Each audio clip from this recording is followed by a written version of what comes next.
R V ದೇಶಪಾಂಡೆಯವರ ಒಟ್ಟು ರಾಜಕೀಯ ಜೀವನದಲ್ಲಿ ಇದೊಂದು ಕಪ್ಪು ಚುಕ್ಕೆ ಅಂತಲೇ ನನ್ನ ಭಾವನೆ. ಯಾವುದೋ ಪಡ್ಡೆ ಹುಡುಗರು ಮಾತಾಡ್ದಾಗೆ ಕಣ್ಣು ಮಿಟುಕಿಸ್ತಾ ನಿಂದೇನಾದರೂ ಹೆರಿಗೆ ಇದ್ರೆ ಹೇಳು, ಹಳಿಯಾಳದಲ್ಲಿ ಮಾಡಿಸ್ತೇನೆ, ನಾಚಿಕೆ ಮಾನ ಮರ್ಯಾದೆ ಸಾರ್ವಜನಿಕ ಜೀವನದಲ್ಲಿ ನಾನು ಇದ್ದೇನೆ ಅನ್ನುವಂಥ ಒಂದು ಕನಿಷ್ಠ ಮಟ್ಟದ ಪ್ರಜ್ಞೆ ಈ ವಯಸ್ಸಲ್ಲಿ ಅವರಿಗಿಲ್ಲ ಅಂತಾದರೆ ಇದನ್ನು ದೌರ್ಭಾಗ್ಯ ಅನ್ನಬೇಕೇ? ಉತ್ತರ ಕನ್ನಡ ಒಂದು ರೀತಿಯ ಮಲತಾಯಿ ಧೋರಣೆಗೆ ಒಳಗಾದಂಥ ಕ್ಷೇತ್ರ. ಉತ್ತರ ಕನ್ನಡ ಒಡವೆ ಇದ್ದು ಬಡವಿ ಅನ್ನುವಂಥ ನಾಳ್ನುಡಿಗೆ ಒಂದು ಅನ್ವರ್ಥವಾದಂಥ ಕ್ಷೇತ್ರ.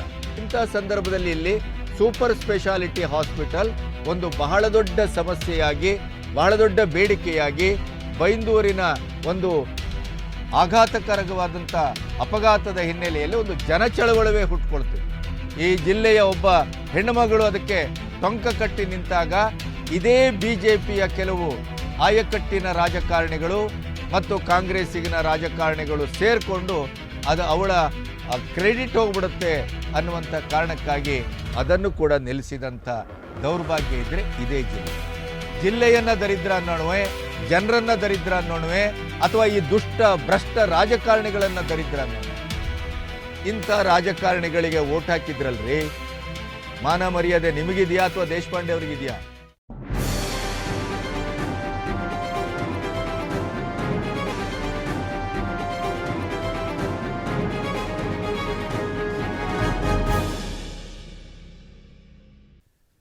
ನಮಸ್ತೆ, ಬಿ ಗಣಪತಿ ನ್ಯೂಸ್ ಚಾನಲಿಗೆ ಸ್ವಾಗತ.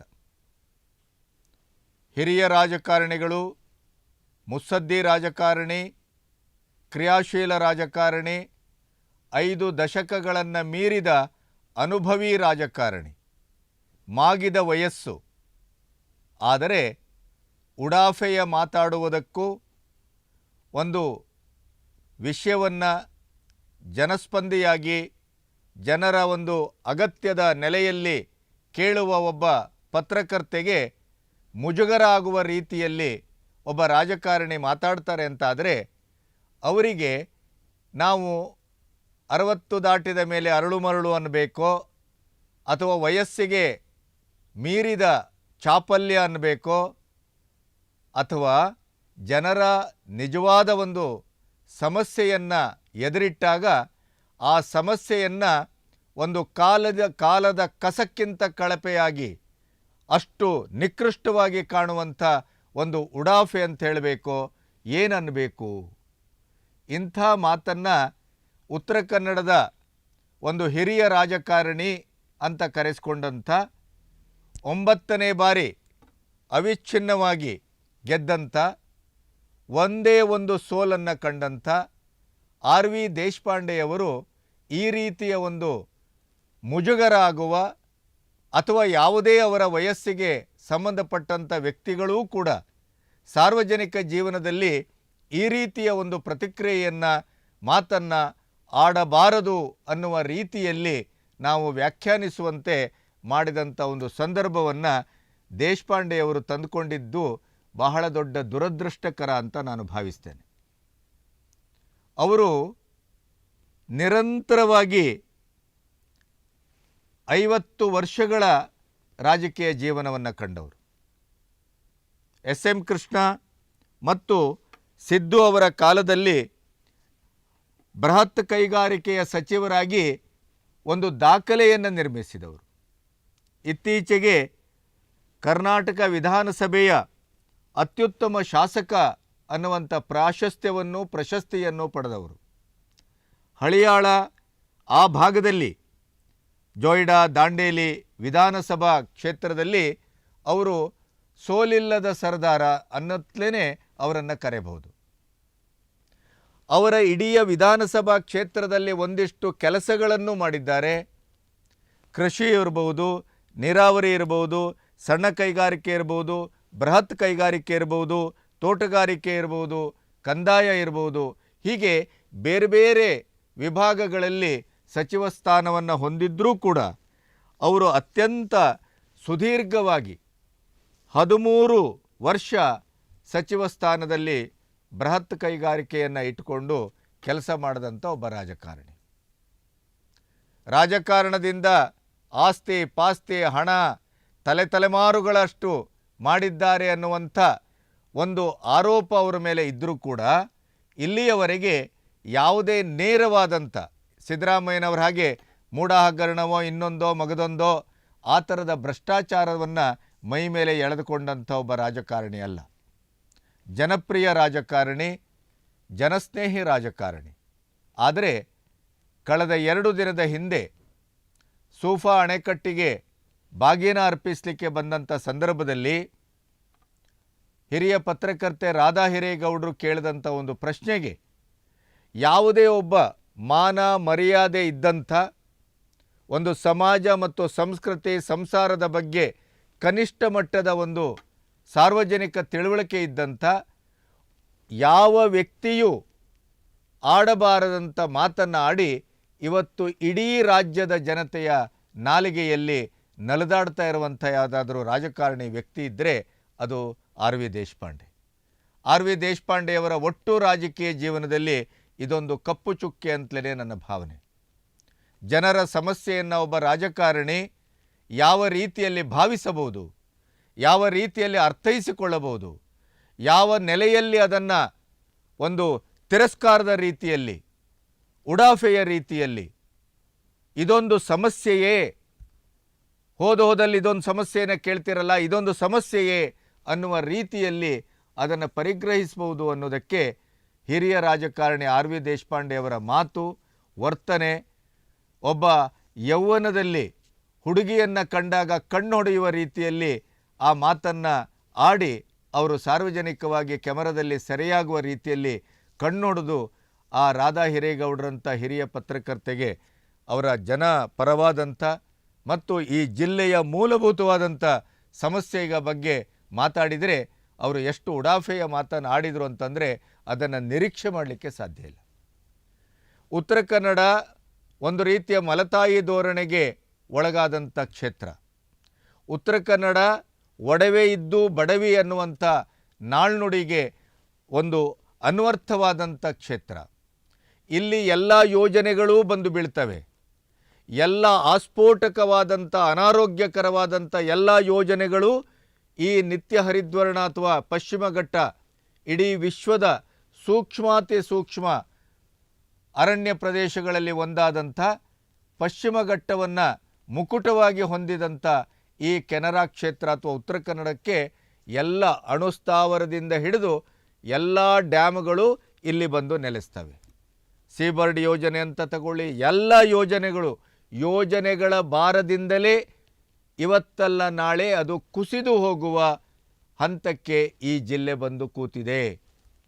ಹೆಗಡೆಯವರ ಕಾಲದಿಂದ ಇವತ್ತಿನವರೆಗೂ ಈ 75 ವರ್ಷದ ಸ್ವತಂತ್ರ ಭಾರತದಲ್ಲಿ ಕರ್ನಾಟಕದಲ್ಲಿ ಯೋಜನೆಗಳಿಗೆ ಅತಿ ಹೆಚ್ಚು ತುತ್ತಾದಂಥದ್ದು ಮತ್ತು ಪ್ರಾಕೃತಿಕವಾಗಿ ಅತ್ಯಂತ ಸಂಪದ್ಭರಿತವಾಗಿದ್ದಂಥದ್ದು ನದಿಗಳು ಮತ್ತು ಸಮುದ್ರ ಈ ಎರಡನ್ನೂ ಏಕಕಾಲದಲ್ಲಿ ತನ್ನ ಬಸಿರಿನಲ್ಲಿ ಹೊತ್ತಂಥ ಕ್ಷೇತ್ರ ಏನಾದರೂ ಇದ್ದರೆ 350ಕ್ಕೂ ಹೆಚ್ಚು ಜಲಪಾತಗಳನ್ನು ಪ್ರಾಕೃತಿಕವಾದಂಥ ಒಂದು ಸಮೃದ್ಧತೆಯ ಸಂಕೇತವಾಗಿ ಹೊಂದದಿದ್ದರೆ ಅದು ಉತ್ತರ ಕನ್ನಡ. 350ಕ್ಕೂ ಹೆಚ್ಚು ಕಿಲೋಮೀಟರ್ನ ಒಂದು ಕರಾವಳಿ ದಂಡೆಯನ್ನು ಏನು ಹೊಂದಿದೆ ಅದರಲ್ಲಿ ಬಹುಭಾಗವನ್ನು ನಮ್ಮ ಉತ್ತರ ಕನ್ನಡ ಜಿಲ್ಲೆ ಹೊಂದಿದೆ. ಆದರೆ ಇದರ ಇಡೀದಾದಂಥ ಒಂದು ಬೆಳವಣಿಗೆ ಮತ್ತು ಸಂಪದ್ಭರಿತತೆ ಅವಶ್ಯಕವಾದಂಥ ಒಂದು ಮಿನಿಮಮ್ ಅಂತ ಕರಿತೇವೆ ಅಂಥ ಅಗತ್ಯತೆಗಳನ್ನು ಪೂರೈಸದೇ ಇದ್ದಂಥ ದರಿದ್ರ ರಾಜಕಾರಣಿಗಳ ಹಡದದ್ದು ಯಾವುದಾದ್ರೂ ದೌರ್ಭಾಗ್ಯ ಮತ್ತು ನಿರ್ಭಾಗ್ಯ ಜಿಲ್ಲೆ ಏನಾದರೂ ಇದ್ದರೆ ಅದು ಇದೇ ಜಿಲ್ಲೆಯೇ. ಈ 75 ವರ್ಷಗಳಲ್ಲಿ ಒಬ್ಬ ಕ್ರಿಯಾಶೀಲ ರಾಜಕಾರಣಿ ಅಥವಾ ಈಗ ಶಿವಮೊಗ್ಗದ ರಾಘವೇಂದ್ರನಂಥ ಯುವಕರಿಗೆ ಹೋಲಿಸಬಹುದಾದಂಥ ಒಬ್ಬ ರಾಜಕಾರಣಿ ಯಾರೂ ಇಲ್ಲಿ ಬಂದಿಲ್ಲ. ಅದು ದೇವರಾಯ ನಾಯಕನಿಂದ ಹಿಡಿದು BP ಕದಮ್ಮನಿಂದ ಹಿಡಿದು ಹೆಗಡೆಯವರಿಂದ ಹಿಡಿದು ಪ್ರತಿಯೊಬ್ಬ ರಾಜಕಾರಣಿಗಳನ್ನು ನೀವು ಅಸೆಸ್ಮೆಂಟ್ ಮಾಡಬಹುದು. ಈ ಜಿಲ್ಲೆಗೆ ಒಂದು ಕನಿಷ್ಠ ಮಟ್ಟದ ಒಂದು ವಿಶ್ವವಿದ್ಯಾನಿಲಯ ಇಲ್ಲ. ಹಾಗೇಳಿ ರಾಜ್ಯದ ಬಹುತೇಕ ಪತ್ರಿಕೆಗಳಲ್ಲಿ ನೀವು ಗಮನಿಸಿದರೆ ನನ್ನನ್ನು ಸೇರಿ ಸಂಪಾದಕರು ಇದೇ ಜಿಲ್ಲೆಯಿಂದ ಹೋಗಿದ್ದಾರೆ. ಪರಿಸರ ಚಳವಳಕ್ಕೆ ಬಹಳ ದೊಡ್ಡ ಕೊಡುಗೆಯನ್ನು ಕೊಟ್ಟ ಜಿಲ್ಲೆ ಯಾವುದಾದ್ರೂ ಇದ್ದರೆ ಅದು ಇದೇ ಜಿಲ್ಲೆ. ಆದರೆ ಈ ಜಿಲ್ಲೆಯ ರಾಜಕಾರಣಿಗಳ ಒಂದು ನಿಷ್ಕ್ರಿಯತೆ ಮತ್ತು ಅವರ ವೈಯಕ್ತಿಕವಾದಂಥ ಆಸ್ತಿ ಪಾಸ್ತಿ ತಲೆಮಾರುಗಳವರೆಗೆ ಏನು ಹಣ ಅಥವಾ ಇನ್ನೊಂದೋ ಮಗದೊಂದೋ ಭ್ರಷ್ಟಾಚಾರದ ಮೂಲಕವೋ ರಾಜಕಾರಣದ ಮೂಲಕವೋ ಅದನ್ನು ಸುಲಿದು ಬಸಿದು ತಮ್ಮ ತಮ್ಮ ವೈಯಕ್ತಿಕ ಜೀವನವನ್ನು ಕಟ್ಟಿಕೊಂಡಂಥ ರಾಜಕಾರಣಿಗಳನ್ನೇ ಕಾಣ್ತೇವೆ ಹೊರತು ಇನ್ಯಾರನ್ನೂ ಕಾಣಲಿಕ್ಕೆ ಸಾಧ್ಯ ಇಲ್ಲ. ಸದ್ಯದ ಮಂಕಾಳ ವೈದ್ಯನಂತ ಒಬ್ಬ ಸಚಿವನಾಗಿದ್ದಂಥ ಮನುಷ್ಯನೂ ಕೂಡ ಈ ಜನರ ಆಶೋತ್ತರಗಳೊಟ್ಟಿಗೆ ಆಟ ಆಡ್ತಾ ಇದ್ದಾರೆ ಹೊರತು ಅವರು ಮೂಲಭೂತವಾಗಿ ಏನನ್ನು ಮಾಡ್ತಾ ಇಲ್ಲ. ಇಂಥ ಸಂದರ್ಭದಲ್ಲಿ ಇಲ್ಲಿ ಸೂಪರ್ ಸ್ಪೆಷಾಲಿಟಿ ಹಾಸ್ಪಿಟಲ್ ಒಂದು ಬಹಳ ದೊಡ್ಡ ಸಮಸ್ಯೆಯಾಗಿ ಬಹಳ ದೊಡ್ಡ ಬೇಡಿಕೆಯಾಗಿ ಬೈಂದೂರಿನ ಒಂದು ಆಘಾತಕರವಾದಂಥ ಅಪಘಾತದ ಹಿನ್ನೆಲೆಯಲ್ಲಿ ಒಂದು ಜನಚಳವಳವೇ ಹುಟ್ಟುಕೊಳ್ತಿಲ್ಲಿ. ಆದರೆ ಆ ಚಳವಳ ಯಾವ ರೀತಿಯಲ್ಲಿ ನಭೋಮಂಡಲಕ್ಕೆ ಒಂದು ವಿಸ್ತೃತಗೊಳ್ಳುತ್ತದೆ, ಈ ಜಿಲ್ಲೆಯ ಜನ ಎಚ್ಚೆತ್ತಿದ್ದಾರೆ, ಆ ಒಂದು ಹಂತದಲ್ಲಿ ಈ ಚಳವಳ ಒಂದು ಹಾಸ್ಪಿಟ್ಲನ್ನು ನಾವು ತರ್ತದೆ ಅಂತಂದರೆ ಅದು ಕೂಡ ನಿಷ್ಕ್ರಿಯಗೊಂಡಿತು. ಅದನ್ನು ಸಂಪೂರ್ಣವಾಗಿ ಕರ್ಬ್ ಮಾಡಿದಂಥ ಯಾವುದಾದ್ರೂ ದುಷ್ಟ ರಾಜಕಾರಣಿಗಳ ಒಕ್ಕೂಟ ಇದ್ದರೆ ಅದು ಇದೇ ಜಿಲ್ಲೆಯಲ್ಲಿರುವಂಥದ್ದು. ಈ ಜಿಲ್ಲೆಯ ಒಬ್ಬ ಹೆಣ್ಣುಮಗಳು ಅದಕ್ಕೆ ಟೊಂಕ ಕಟ್ಟಿ ನಿಂತಾಗ ಇದೇ BJPಯ ಕೆಲವು ಆಯಕಟ್ಟಿನ ರಾಜಕಾರಣಿಗಳು ಮತ್ತು ಕಾಂಗ್ರೆಸ್ಸಿಗಿನ ರಾಜಕಾರಣಿಗಳು ಸೇರಿಕೊಂಡು ಅವಳ ಕ್ರೆಡಿಟ್ ಹೋಗ್ಬಿಡುತ್ತೆ ಅನ್ನುವಂಥ ಕಾರಣಕ್ಕಾಗಿ ಅದನ್ನು ಕೂಡ ನಿಲ್ಲಿಸಿದಂಥ ದೌರ್ಭಾಗ್ಯ ಇದ್ದರೆ ಇದೇ ಜಿಲ್ಲೆ. ಇಂಥ ಸಂದರ್ಭದಲ್ಲಿ ರಾಧಾ ಹಿರೇಗೌಡರು ಹಿರಿಯ ರಾಜಕಾರಣಿಗಳು 9 ಬಾರಿ ಆರಿಸಿ ಬಂದಿದ್ದಾರೆ. 2 ದಶಕಗಳ ಕಾಲ ಈ ಜಿಲ್ಲೆಯ ಉಸ್ತುವಾರಿ ಸಚಿವರಾಗಿದ್ದಾರೆ. ಆದರೆ ದೇಶಪಾಂಡೆ ಅವರು ತಿಳ್ಕೊಂಡಿದ್ದಾರೆ, ನಾನು ಹಳಿಯಾಳಕ್ಕೆ ಮಾತ್ರ ಸಚಿವ, ಹಳಿಯಾಳದ ತನ್ನ ಕ್ಷೇತ್ರಕ್ಕೆ ಮಾತ್ರ ನಾನು ಶಾಸಕ ಅಂತ. ಅವರು ಜಿಲ್ಲೆಯ ಶಾಸಕರಾಗಿ, ಜಿಲ್ಲೆಯ ಸಚಿವರಾಗಿ, ಜಿಲ್ಲೆಯ ಉಸ್ತುವಾರಿ ಸಚಿವರಾಗಿ ಯಾವ ರೀತಿಯಲ್ಲೂ ಸ್ಪಂದಿಸಿಲ್ಲ ಅನ್ನೋದಕ್ಕೆ ಈ ಜಿಲ್ಲೆಯ ಬಹುಕಾಲದ ಬೇಡಿಕೆಯಾದಂಥ ಕನಿಷ್ಠ ಮಟ್ಟದ ಒಂದು ಸೂಪರ್ ಸ್ಪೆಷಾಲಿಟಿ ಹಾಸ್ಪಿಟಲ್ ತರಲಿಕ್ಕೆ ಆಗಲಿಲ್ಲ. ಇದನ್ನು ರಾಧಾ ಹಿರೇಗೌಡರು ಕೇಳ್ತಾರೆ. ಬಹುಕಾಲದ ಬೇಡಿಕೆ. ಮಳೆಗಾಲದಲ್ಲಂತೂ ಒಂದು ಹೆರಿಗೆ ನೋವನ್ನು ಅನುಭವಿಸುವ ಮಹಿಳೆಗೆ ಒಂದು ಸೂಕ್ತವಾದ ಆಸ್ಪತ್ರೆ ಇಲ್ಲ.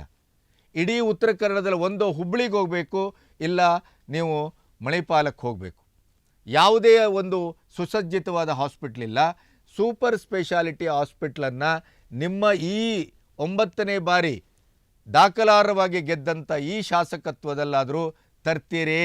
ಯಾಕೆಂದರೆ ನಿಮ್ಮದೇ ಸರ್ಕಾರ ಇದೆ, ನಿಮ್ಮ ಸಮಕಾಲೀನ ನಿಮ್ಮ ಗೆಳೆಯರೇ ಮುಖ್ಯಮಂತ್ರಿ ಆಗಿದ್ದಾರೆ ಅನ್ನುವಂಥ ನೆಲೆಯಲ್ಲಿ ಕೇಳಿದರೆ ಅವ್ರು ಏನು ಹೇಳಿದ್ರು ಗೊತ್ತಾ? ಆ ವಿಡಿಯೋವನ್ನು ಒಮ್ಮೆ ನೋಡಿ. ಏನ್ ಸರ್ ನಿನ್ನೆಂದ್ರೆ ಹೆರಿಗೆ ಮಾಡಿಸ್ತೀನಿ. ಆಯ್ತು, ನಮ್ದೆಲ್ಲ ಆಯ್ತು ಸರ್. ಬಟ್ ಇಲ್ಲಿ ಜನರ ಪರಿಸ್ಥಿತಿ ಹೆಂಗಿದೆ ಅಲ್ಲ ಸರ್, ನೀವು ಸ್ವಲ್ಪ ಗಮನ ಹರಿಸಿ. ನಿಮ್ ಕಾಲಾವಧಿಯಲ್ಲಿ ಮಾಡಿಸಿ ಸರ್. ಆಯ್ತಮ್ಮ, ಆಯ್ತು, ಮಾಡಿಸ್ತೇನೆ ನಾನು. ಏನ್ ಸರ್ ನಿನ್ನೆಂದ್ರೆ ಹೆರಿಗೆ ಮಾಡಿಸ್ತೀನಿ. ಆಯ್ತು, ನಮ್ದೆಲ್ಲ ಆಯ್ತು ಸರ್. ಬಟ್ ಇಲ್ಲಿ ಜನರ ಪರಿಸ್ಥಿತಿ ಹೆಂಗಿದೆ ಅಲ್ಲ ಸರ್, ನೀವು ಸ್ವಲ್ಪ ಗಮನ ಹರಿಸಿ. ನಿಮ್ ಕಾಲಾವಧಿಯಲ್ಲಿ ಮಾಡಿಸಿ ಸರ್. ಆಯ್ತಮ್ಮ, ಆಯ್ತು, ಮಾಡಿಸ್ತೇನೆ ನಾನು. ಏನ್ ಸರ್ ನಿನ್ನೆಂದ್ರೆ ಹೆರಿಗೆ ಮಾಡಿಸ್ತೀನಿ. ಆಯ್ತು, ನಮ್ದೆಲ್ಲ ಆಯ್ತು ಸರ್. ಬಟ್ ಇಲ್ಲಿ ಜನರ ಪರಿಸ್ಥಿತಿ ಹೆಂಗಿದೆ ಅಲ್ಲ ಸರ್, ನೀವು ಸ್ವಲ್ಪ ಗಮನ ಹರಿಸಿ. ನಿಮ್ ಕಾಲಾವಧಿಯಲ್ಲಿ ಮಾಡಿಸಿ ಸರ್. ಆಯ್ತಮ್ಮ, ಆಯ್ತು, ಮಾಡಿಸ್ತೇನೆ ನಾನು. ಏನ್ ಸರ್ ನೋಡಿದ್ರಲ್ಲ, ಅವರ ವಯಸ್ಸಿಗೆ, ಅವರ ಅನುಭವಕ್ಕೆ, ಅವರ ಮೇಲೆ ಜನ ಇಟ್ಟ ನಂಬಿಕೆಗೆ ಅರ್ಹವಾಗಿ ಅವರು ಮಾತಾಡಿದ್ದಾರೆ ಅಂತ ನಿಮ್ಗೆ ಅನ್ನಿಸ್ತದ? ಯಾವುದೋ ಪಡ್ಡೆ ಹುಡುಗರು ಮಾತಾಡ್ದಾಗೆ ಕಣ್ಣು ಮಿಟುಕಿಸ್ತಾ, ನಿಂದೇನಾದರೂ ಹೆರಿಗೆ ಇದ್ದರೆ ಹೇಳು, ಹಳಿಯಾಳದಲ್ಲಿ ಮಾಡಿಸ್ತೇನೆ, ನಾಚಿಕೆ ಮಾನ ಮರ್ಯಾದೆ ಸಾರ್ವಜನಿಕ ಜೀವನದಲ್ಲಿ ನಾನು ಇದ್ದೇನೆ ಅನ್ನುವಂಥ ಒಂದು ಕನಿಷ್ಠ ಮಟ್ಟದ ಪ್ರಜ್ಞೆ ಈ ವಯಸ್ಸಲ್ಲಿ ಅವರಿಗಿಲ್ಲ ಅಂತಾದರೆ ಇದನ್ನು ದೌರ್ಭಾಗ್ಯ ಅನ್ನಬೇಕೇ, ಚಾಪಲ್ಯ ಅನ್ನಬೇಕೇ, ಅಥವಾ ಜನರ ಸಮಸ್ಯೆಯನ್ನು ಇಷ್ಟು ನಿಕೃಷ್ಟವಾಗಿ ನೀವು ಕಾಣುವಂಥ ಮನೋಭಾವ ಹೊಂದಿದ್ದೀರಿ ಅಂತ ಅನ್ಬೇಕೆ? ಏನೇನು ಹೇಳಿ. ಸೂಪರ್ ಸ್ಪೆಷಾಲಿಟಿ ಹಾಸ್ಪಿಟ್ಲೆ ಅಂತ ಕೇಳಿದಾಗ ಆ ಕೇಳಿದ ಪ್ರಶ್ನೆಗೆ ನಿಂದೇನಾದರೂ ಹೆರಿಗೆ ಇದ್ದರೆ ನಾವು ಮಾಡಿಸ್ತೇನೆ, ಎಂಥ ನಾಚಿಕೆಗೆಟ್ಟಂಥ ಮಾತಿದು. ಈ ಜಿಲ್ಲೆಯ ಜನ ಇನ್ನಾದರೂ ಅರ್ಥ ಮಾಡ್ಕೋಬೇಕು. ಕುರಿ ಮಂದೆ ಥರ 45 ವರ್ಷ 4.5 ದಶಕ ಒಂದು ಸಾರಿ ಸೋತಿದ್ದನ್ನು ಸೇರಿದರೆ 5 ದಶಕ ಅರ್ಧ ಶತಮಾನ ಇಂಥ ರಾಜಕಾರಣಿಗಳಿಗೆ ಓಟ್ ಹಾಕಿದ್ರಲ್ರಿ. ಮಾನ ಮರ್ಯಾದೆ ನಿಮಗಿದೆಯಾ ಅಥವಾ ದೇಶಪಾಂಡೆ ಅವ್ರಿಗಿದೆಯಾ? ಇದನ್ನು ನಿರ್ಣಯಿಸುವಂಥ ಕಾಲ ಒದಗಿದೆ ಅಂತ ನಾನು ಭಾವಿಸ್ತೇನೆ. ಇದನ್ನು ಇವತ್ತು BJP ಅವರು ವಿರೋಧಿಸ್ಬೋದು, ಇನ್ನೊಂದು ಮಾಡ್ಬೋದು. ರಾಜಕೀಯ ಬಿಟ್ಟುಬಿಡಿ. ಒಂದು ಕನಿಷ್ಠ ಮಟ್ಟದ ಒಂದು ಗೃಹಸ್ಥಾಶ್ರಮದ ದೃಷ್ಟಿಯಲ್ಲಿ ಒಬ್ಬ ಗೃಹಸ್ಥನಾಗಿ, ಮಕ್ಕಳು ಮರಿ ಹೊಂದಿದಂಥ ಒಬ್ಬ ಮಧ್ಯ ವಯಸ್ಸನ್ನು ದಾಟಿದಂಥ ಒಬ್ಬ ಮನುಷ್ಯನಾಗಿ, ಅನುಭವಿ ರಾಜಕಾರಣಿಯಾಗಿ, ಮಾದರಿ ರಾಜಕಾರಣಿ ಆಗಿರಬೇಕಾದಂಥ ಒಬ್ಬ ಮನುಷ್ಯ ರಾಧಾ ಹಿರೇಗೌಡರು ಏನು ಕೇಳಿದ್ದಾರೆ? ಏನು ಬೇರೆ ಏನಾದರೂ ಕೇಳಿದಾರಾ? ಇಲ್ವಲ್ಲ. ಬ್ಯೂಟಿ ಪಾರ್ಲರ್ ಇಲ್ಲ ಅಂತ ಕೇಳಿದಾರಾ? ಇಲ್ಲಲ್ಲ. ಸೂಪರ್ ಸ್ಪೆಷಾಲಿಟಿ ಹಾಸ್ಪಿಟ್ಲನ್ನು ಕೇಳಿದ್ದಾರೆ. ನಿಮ್ಮ ಮಾನ ಮರ್ಯಾದೆಗೆ, ನಿಮ್ಮ ಯೋಗ್ಯತೆಗೆ, ಈ ಜಿಲ್ಲೆಗೆ ಒಂದು ಸುಸಜ್ಜಿತವಾದಂಥ ಸೂಪರ್ ಸ್ಪೆಷಾಲಿಟಿ ಹಾಸ್ಪಿಟ್ಲನ್ನು ತರಲಿಕ್ಕಾಗಲಿಲ್ಲ ಅಂತಂದರೆ ಮೊದಲು ತಲೆ ತಗ್ಗಿಸಬೇಕಾದದ್ದು RV ದೇಶಪಾಂಡೆ. ಯಾಕೆ ಅಂತಂದರೆ ಈ ಜಿಲ್ಲೆಯ ಸುದೀರ್ಘವಾದ ರಾಜಕಾರಣದಲ್ಲಿ ನೀವು ಕಾಲ ಕಳೆದವರು. ಕಾಗೇರಿ ಗೀಗೇರಿ ಎಲ್ಲ ಇದ್ದೇವೆ, ಕಾಗೆ ಹಾರಿಸುವುದನ್ನೇ ಅವರು ಜೀವನ ಮಾಡಿಕೊಂಡಿದ್ದಾರೆ. ಅವರಿಗೆ ಗೆಲುವಷ್ಟೇ ಮುಖ್ಯ. BJP ಅವರ ಪಕ್ಷದ ಒಂದು ಚಿಹ್ನೆ, ಅದರ ಲೆವೆಲಲ್ಲಿ ರಾಜಕಾರಣವನ್ನು ಮಾಡಬೇಕು ಅಂತ ಹೊರಟಿದ್ದಾರೆಯೇ ಹೊರತು ಅವರು ಜನೋದ್ಧಾರದ ಕನಸನ್ನು ಮರೆತು ಬಹಳಷ್ಟು ವರ್ಷಗಳಾಯಿತು. ಈ ದರಿದ್ರ ಜಿಲ್ಲೆಯ ಜನಕ್ಕೆ ಇವತ್ತು ಅವರೆಲ್ಲರೂ ಸೇರಿ ಸರಿಯಾದ ಮರ್ದನವನ್ನೇ ಮಾಡ್ತಾ ಇದ್ದಾರೆ. ಯಾಕೆಂತಂದರೆ ಎಚ್ಚೆತ್ತಂಥ ಒಂದು ಪ್ರಜ್ಞೆಯ ಜನ ಆಗಿದ್ದಿದ್ರೆ ಒಂದೇ ಒಂದು ಉದಾಹರಣೆ ಸಾಕು. ನಮ್ಮ ಜನ ಯಾವ ರೀತಿಯಲ್ಲಿ ಹೇಳ್ತಾರೆ ಅದೇ ರೀತಿಯಲ್ಲಿ ಮಲಗ್ತಾರೆ ಅಂತ. ಶತಮಾನ ಆದರೂ ಮತ್ತೆ ಎಚ್ಚರಗೊಳ್ಳುವುದಿಲ್ಲ. ಇದೇ ಬೈಂದೂರಿನ ಒಂದು ಬೀಭತ್ಸವಾದಂಥ ಅಪಘಾತ, ಅದರ ನಂತರ ಹುಟ್ಟುಕೊಂಡಂಥ ಚಳವಳ, ಅದು ಹೇಗೆ ರಾಜಕೀಕರಣಗೊಂಡು ಯಾವ ರೀತಿಯಲ್ಲಿ ಕರ್ಬಾಯಿತು ಅಂತಂದರೆ ಈ ಜಿಲ್ಲೆಯ ಜನ ಇನ್ನು 100 ವರ್ಷ ಹೋದರೂ ಎಚ್ಚೆತ್ತುಕೊಳ್ಳುವುದಿಲ್ಲ ಅನ್ನೋದಕ್ಕೆ ಅದು ಸಾಕ್ಷಿ ಪ್ರಜ್ಞೆ. ಒಂದು ವಿಶ್ವವಿದ್ಯಾನಿಲಯ ಇದೆಯಾ ಈ ದರಿದ್ರ ಜಿಲ್ಲೆಗೆ? ಈ ದರಿದ್ರ ಜಿಲ್ಲೆಗೆ ಈ ಒಂದು ಏರ್ಪೋರ್ಟನ್ನು ತಂದುಕೊಳ್ಳಿಕ್ಕಾಗಲಿಲ್ಲಲ್ರಿ. ಜಿಲ್ಲೆಯನ್ನು ದರಿದ್ರ ಅನ್ನೋಣವೆ, ಜನರನ್ನು ದರಿದ್ರ ಅನ್ನೋಣವೆ, ಅಥವಾ ಈ ದುಷ್ಟ ಭ್ರಷ್ಟ ರಾಜಕಾರಣಿಗಳನ್ನು ದರಿದ್ರ ಅನ್ನೋಣವೆ? ಯಾವ ರಾಜಕಾರಣಿ ಎದೆ ಮೀಕರಿಸ್ಕೊಂಡು ಬಂದು ಹೇಳಿ ನೋಡೋಣ, ನಾನು ಈ ಜಿಲ್ಲೆಗೆ ಇಂಥ ಕೆಲಸ ಮಾಡಿದ್ದೇನೆ ಅಂತ? ಎಲ್ಲೋ ಮೋರಿ ಕಟ್ಸ್ತೀರಿ, ಎಲ್ಲೋ ರೋಡ್ ಹಾಕ್ಸ್ತೀರಿ, ಅದು ನಿಮ್ಮ ಸಂಬಂಧಿಕರಿಗೆ ಹಾಕ್ಸ್ತೀರಿ, ನಿಮ್ಮ ಗೆಳೆಯರಿಗೆ ಹಾಕ್ತೀರಿ, 4 ಓಟ್ ಬರುವಲ್ಲಿ ಹಾಕ್ಸ್ತೀರಿ.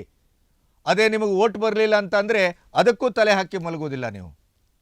ಇಡೀ ರಾಜ್ಯದಲ್ಲಿ ನಮ್ಮ ಜಿಲ್ಲೆಯ ರಾಜಕಾರಣಿಗಳಂಥ ವಿಷಣ್ಣವಾದಂಥ ಮಾನಗೇಡಿ ರಾಜಕಾರಣಿಗಳು, ಜನ ಬೇಕಾದ್ರೆ ಅವರಿಗೆ ಕ್ಯಾಕರಿಸಿ ನೀವು ಕವಳ ಹಾಕ್ಕೊಂಡು ಉಗಿರಿ, ಬೇಕಾದರೆ ಅವರು ಮುಖ ಒರೆಸ್ಕೊಂಡು ಮತ್ತೆ ನಿಮ್ಮ ಹತ್ರ ಓಟಿಗೆ ಬರ್ತಾರೆ ಹೊರತು ಇನ್ನೇನು ಮಾಡೋದಿಲ್ಲ.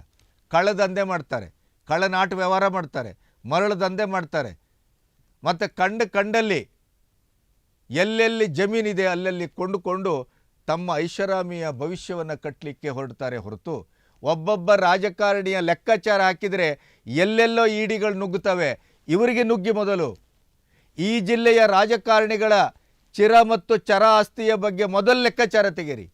ಆವಾಗ ಗೊತ್ತಾಗುತ್ತೆ ಇವರ ದರಿದ್ರತನ. ಒಂದು ಕೃಷಿ ವಿಶ್ವವಿದ್ಯಾನಿಲಯ ಇಲ್ಲ, ಒಂದು ವಿಶ್ವವಿದ್ಯಾನಿಲಯ ಇಲ್ಲ, ಒಂದು ಏರ್ಪೋರ್ಟ್ ಇಲ್ಲ, ಒಂದು ಸೂಪರ್ ಸ್ಪೆಷಾಲಿಟಿ ಹಾಸ್ಪಿಟ್ಲ್ ಇಲ್ಲ, ಮಾಡಿದ ಸೇತುವೆಗಳೆಲ್ಲ ಬಿದ್ದೋಗ್ತವೆ. ಮಾಡಬೇಕಾದ ಸೇತುವೆಗೆ ಸರಿಯಾದ ಟೆಂಡರ್ ಒಂದು, ಯೋಜನೆ ಒಂದು, ಮಾಡುವುದಿನ್ನೊಂದು. ಒಂದು ಸಿರ್ಸಿಗೆ ಸರಿಯಾದ ಸುಸಜ್ಜಿತವಾಗಿ ಸುಲಲಿತವಾಗಿ ನೀವು ಕಾರಲ್ಲೋ ಇನ್ನೊಂದರಲ್ಲೋ ಪ್ರಯಾಣ ಮಾಡಲಿಕ್ಕೆ ಸಾಧ್ಯ ಇಲ್ಲ. ಇರುವ 3 ದಾರಿಗಳು ಒಂದಂತೂ ಶತಮಾನದ ಒಂದು ನಿರೀಕ್ಷೆ ಆಗೋಗಿದೆ. ಹೊನ್ನಾವರ ಸಿದ್ದಾಪುರ ಬೀರ್ಲಮಕ್ಕಿ ರೋಡು, ಇನ್ನು ಬಡಾಳ್ ರೋಡು ಅದು ಅರ್ಧಚಂದ್ರ, ಇನ್ನು ಸಿರ್ಸಿ ಕುಮಟಾ ರೋಡು ಗೋವಿಂದ. ಇನ್ನು ಆ ಹೈವೇಯ ಹೆಸರಿನಲ್ಲಿ ನಡೀತಾ ಇರುವಂಥ ಮೃತ್ಯುಕೂಪಗಳು, ಸಾವುಗಳು, ಗುಡ್ಡ ಕುಸಿತಗಳು, ಅದರ ಬಗ್ಗೆ ಇನ್ನೇನು ಹೇಳೋಣ? ಜಿಲ್ಲೆಯ ಜನ ಏನು ಮಾಡ್ತಾ ಇದ್ದಾರೆ ಅಂತ ನನಗೂ ಅರ್ಥ ಆಗ್ತಾ ಇಲ್ಲ. ಇದೇ ದಕ್ಷಿಣ ಕನ್ನಡದಲ್ಲ ಅಥವಾ ಇನ್ನೊಂದು ಕಡೆ ಆಗಿದ್ದರೆ ತೀವ್ರವಾದಂಥ ಹೋರಾಟ, ನಿರ್ಣಾಯಕವಾದಂಥ ಹೋರಾಟ.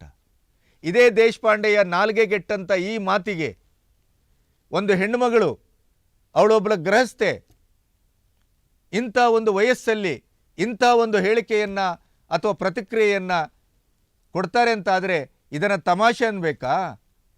ಕ್ರೂರವಾದ ತಮಾಷೆ ಇದು. ಸಾರ್ವಜನಿಕ ಜೀವನವನ್ನೇ ಮುಗಿಸಿ ಇತಿಶ್ರೀ ಹಾಡುವಂಥ ತಮಾಷೆ ಇದು. ನೆನಪಿಡಿ ದೇಶಪಾಂಡೆ ಅವರೇ, ನಿಮಗೆ ತಾಕತ್ತಿದ್ರೆ ಈ ಜಿಲ್ಲೆಯನ್ನು 2 ದಶಕ ನೀವು ಉಸ್ತುವಾರಿ ಸಚಿವರಾದ್ರಿ. ಏನಾದರೂ ಒಂದು ಅಭಿವೃದ್ಧಿ ಕಾರ್ಯ ಇವತ್ತು ದೇಶಪಾಂಡೆ ಮಾಡಿದ್ದು ಅನ್ನುವಂಥದ್ದು ಒಂದೇ ಒಂದು ಜಿಲ್ಲೆಯ ಸಮಸ್ತ ಜಿಲ್ಲೆಯನ್ನು ದೃಷ್ಟಿಯಲ್ಲಿ ಇಟ್ಕೊಂಡು ಹೇಳ್ತಾ ಇದ್ದೇನೆ ನಾನು. ಮಾಡಿಸಿದ್ರೇನು? ನಿಮ್ಮ ಕ್ಷೇತ್ರದಲ್ಲಿ ಮಾಡಿರ್ಬೋದು, ಶೈಕ್ಷಣಿಕವಾಗಿ ಒಂದು ಕ್ರಾಂತಿ ಮಾಡಿರ್ಬೋದು, ಯುವಕರಿಗೆ ಅನುಕೂಲ ಆಗುವಂಥ ಕೆಲವು ಕೆಲಸ ಮಾಡಿರ್ಬೋದು. ಆದರೆ ಜಿಲ್ಲೆಗೆ ಏನು ಕಡಿದು ಉಳಿಸಿದ್ದೀರಿ? ನಿಮ್ಮ ಕಾಂಗ್ರೆಸ್ನವರು, JDSನವರು, BJPಯವರು ಎಲ್ಲರಿಗೂ ಸೇರಿ ಮಾತನಾಡ್ತಾ ಇದ್ದಾನೆ. ಏನು ಮಾಡಿದ್ದೀರಿ? ಏನೂ ಮಾಡಿಲ್ಲ. ಶೂನ್ಯ ಸಂಪಾದನೆ. ಅದರ ಮೇಲೆ ಇಂಥ ಉಡಾಫೆ ಬೇರೆ. ಟೇಕನ್ ಫಾರ್ ಗ್ರಾಂಟೆಡ್ ಮಾಡ್ತೀರ ಜನರ ಸಮಸ್ಯೆಯನ್ನು. ಎಷ್ಟು ಹಳ್ಳಿಗಳಲ್ಲಿ ಇವತ್ತು ಸೇತುವೆಗಳಿಲ್ಲ, ಎಷ್ಟೋ ಹಳ್ಳಿಗಳಿಗೆ ಇವತ್ತು ರೋಡ್ಗಳಿಲ್ಲ. ಮೋದಿಯವರ ಮಹತ್ವಾಕಾಂಕ್ಷೆಯ ಮಾದರಿ ಗ್ರಾಮದ ಯೋಜನೆಯನ್ನು ಅನಂತಕುಮಾರ್ ಹೆಗಡೆಯೂ ಹಳ್ಳ ಹಿಡಿಸಿದರು. ಅವರಿಗೆ ಹಿಂದುತ್ವದ ಪ್ರಖರವಾದಂಥ ಒಂದು ಭೀಕರವಾದಂಥ ಭಾಷಣ ಮಾಡುವ ಚಟ, ಹಿಂದೂ ಮುಸ್ಲಿಮರನ್ನು ಇಲ್ಲಿ ಅಖಾಡಕ್ಕಿಳಿಸಿ ಅವರನ್ನು ಫೈಟ್ ಮಾಡಿಸಿ ಅವರಿಗೆ ಹಚ್ಚಾಕಿ ತಾನು ಮಜಾ ಮಾಡುವಂಥ ಒಂದು ಕೆಲಸ. ವೋಟ್ ಬ್ಯಾಂಕ್ ರಾಜಕಾರಣ. ಅವರ ಡ್ರೈವರು ಅಥವಾ ಅವರ ವ್ಯವಹಾರ, ಅವರ ಕೈ ಕಾಲು ಕೀಲು ಅದು ಎಲ್ಲಿದೆ ಅಂತ ಜನರಿಗೆ ಗೊತ್ತಿದೆ. ಇಂಥ ಒಂದು ಮಾನಗೇಡಿ ರಾಜಕಾರಣಿಗಳು, ಜನದ್ರೋಹಿ ರಾಜಕಾರಣಿಗಳು, ವಿಶ್ವಾಸದ್ರೋಹಿ ರಾಜಕಾರಣಿಗಳು, ಇಂಥವರೇ ಈ ಜಿಲ್ಲೆ ಹಡೆತಾ ಇದೆಯಲ್ಲ, ಈ ಜಿಲ್ಲೆಗೆ ಏನು ಹೇಳಬೇಕು ಅಂತ ಅರ್ಥ ಆಗ್ತಾ ಇಲ್ಲ. ಎಲ್ಲವೂ ಇದೆ, ಆದರೆ ಈ ಕಂತ್ರಿ ರಾಜಕಾರಣಿಗಳಿಗೆ ಇಲ್ಲಿ ಒಂದು ಅಭಿವೃದ್ಧಿಯ ಶಕೆಯನ್ನು ಉತ್ಪನ್ನ ಮಾಡಬೇಕು ಅಂತಿಲ್ಲ. ಆದರೆ ಯೋಜನೆಗಳೆಲ್ಲವನ್ನು ತಂದು ಬಿಸಾಡ್ತವೆ ಇಲ್ಲಿ. ಅದರ ನಿರಾಶ್ರಿತರಿಗೆ ಸರಿಯಾದಂಥ ಒಂದು ಪರಿಹಾರವನ್ನು ಕೊಡಬೇಕು ಅನ್ನುವಂಥ ಪ್ರಜ್ಞೆ ಇಲ್ಲ. ಇವತ್ತಿಗೂ ಜೋಗದ ಅದರ ನಿರಾಶ್ರಿತರಿಗೂ ಕೂಡ ಇವತ್ತಿಗೂ ಸರಿಯಾದ ಪರಿಹಾರ ಸಿಗದೇ ಒದ್ದಾಡ್ತಾ ಇದ್ದಾರೆ. ಅದು ಕೊಡಸಳ್ಳಿಗೂ ಅನ್ವಯಿಸ್ತದೆ, ಸೀಬರ್ಡಿಗೂ ಅನ್ವಯಿಸ್ತದೆ, ಕೈಗಾದಕ್ಕೂ ಅನ್ವಯಿಸ್ತದೆ. ಇಂಥ ಒಂದು ಜಿಲ್ಲೆಯ ಹಣೆಬರಗೆಟ್ಟ ಒಂದು ಪರಿಸ್ಥಿತಿಯಲ್ಲಿ ರಾಜಕಾರಣಿಗಳ ಇಂಥ ಮೂದಲಿಕೆಯ, ಮಾನಗೇಡಿಯ, ಇಡೀ ಸ್ತ್ರೀ ಕುಲಕ್ಕೆ ಅವಮಾನ ಮಾಡಿದ್ದೀರಿ ದೇಶಪಾಂಡೆ ಅವರೇ. ಅದು ರಾಧಾ ಹಿರೇಗೌಡರು ಅಲ್ಲಿ ಯಾಕೆ ಅದನ್ನು ಸಹಿಸಿದ್ರು ಅಂತ ನನಗೆ ಆಶ್ಚರ್ಯ.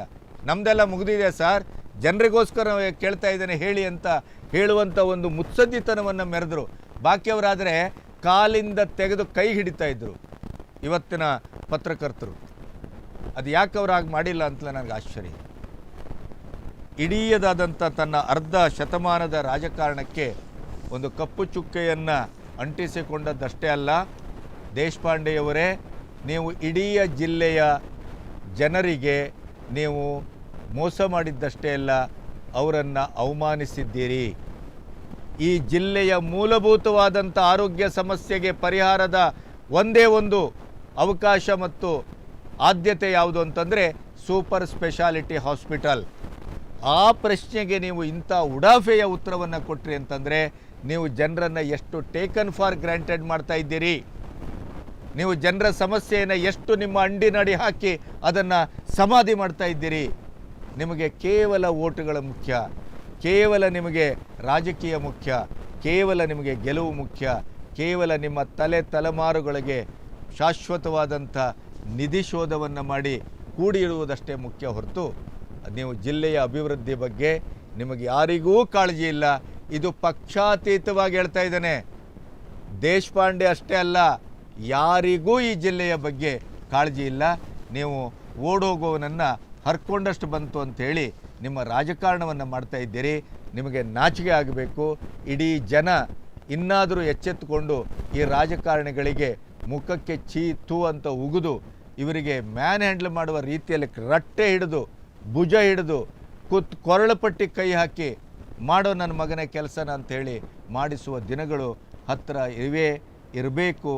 ಆ ಲೆವೆಲ್ಲಿಗೆ ಜನ ಇವತ್ತು ಕನಿಷ್ಠ ಪಕ್ಷದಲ್ಲಿ ಎಚ್ಚರ ಆದರೆ ಈ ಜಿಲ್ಲೆಗೆ ಒಂದು ಭವಿಷ್ಯ ಇದೆ ಅಂತ ನಾನು ಭಾವಿಸ್ತೇನೆ. ನಮಸ್ತೆ.